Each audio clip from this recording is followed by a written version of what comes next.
तहरीक अदम एतमाद का काउंटडाउन जारी। कौमी असम्बली का हंगामा खेज इजलास आज शाम 4 बजे शुरू होगा। शहबाज शरीफ तहरीक अदम एतमाद पर बहस का आगाज करेंगे। हिकमत अमली पर गौर के लिए अपोजिशन ने 3 बजे इजलास बुला लिया। हिकमत अमली के तहत मुनहरिफ अरकान को वोटिंग तक रोजाना पार्लियामेंट लाया जाएगा। अरकान को शहबाज शरीफ और यूसुफ रजा गिलानी के चैम्बर में रखा जाएगा।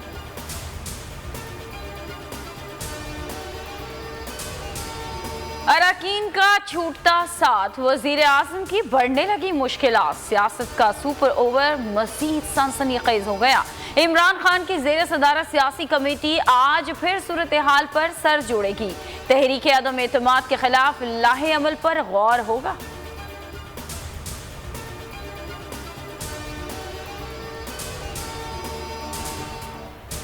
पंजाब में परवेज इलाही हुकूमत बना पाएंगे या नहीं, जोर तोड़ जारी। आज इत्तेहादियों और अरकान से मुलाकातें तय। उस्मान बुज़दार भी वुज़रा और अरकान से मिलेंगे। तरीन ग्रुप ने आज भी मुशावरती बैठक बुला ली। नून लीग चौधरी बरादरान से राब्तों का जायजा लिया जाएगा।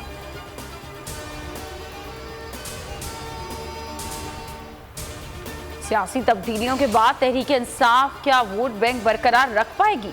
खैबर पख्तूनख्वा बल्दियाती इंतखाबात के दूसरे मरहले का दंगल सज गया। 18 अजला में शाम 5 बजे तक वोट डाले जाएंगे। 65 तहसीलों में 28,020 उम्मीदवार मदे मुकाबल। 1,609 पोलिंग स्टेशन इंतहाई हसास करार। सिक्योरिटी के सख्त इंतजाम।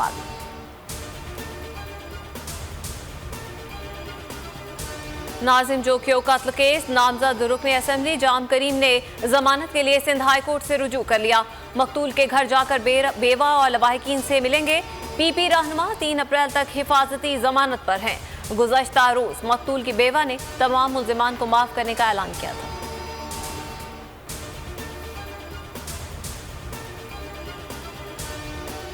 मुल्क में कोरोना से मजीद 6 अमवात, 244 नए केसेस रिकॉर्ड। मुस्बत केसेस की शरह 0.82% रही।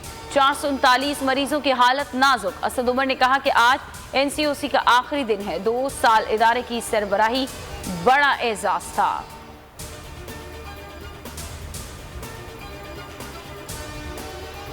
हैदराबाद में लंपी वायरस का फैलाव मुसलसल जारी। अब तक 775 केसेस रिपोर्ट।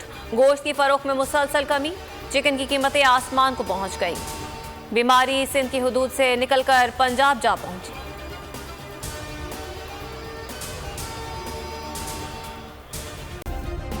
सब्सक्राइब करें और बेल दबाएं ताकि कोई खबर रह न जाए।